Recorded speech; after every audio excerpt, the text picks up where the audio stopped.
An overflowing blessings to everyone for our daily verse. We are now at Exodus chapter 34 in verse 17 up to verse 20. Don't make metal images of gods. Don't fail to observe the festival of thin bread in the Mount of Abib. Obey me and eat.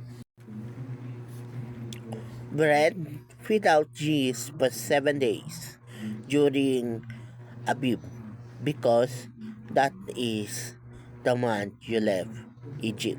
The firstborn males of your families and of your flocks and herds belongs to me.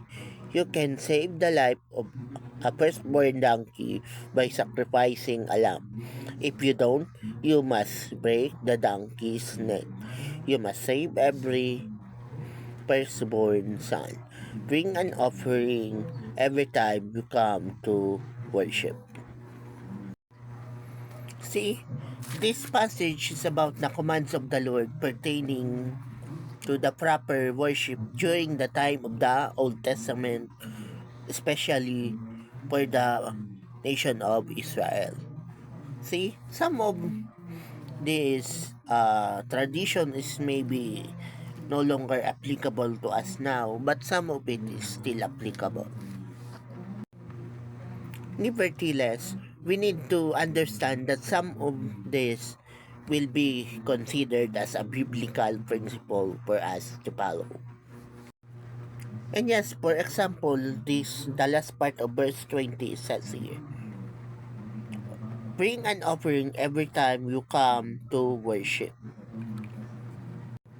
So, yes, we are now in the New Testament and we still uh, practice the giving of our tithes and offering. See? But why? Why we still continue to give our tithes and offering even we are now in the New Testament? Why?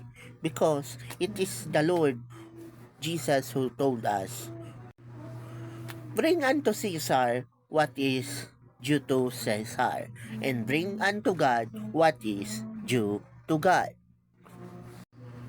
So Jesus is basically saying to us that, oh, you must pay your taxes for your government to finance it, for them to make government projects, and of course our tithes is offering for the maintenance of the church. Okay?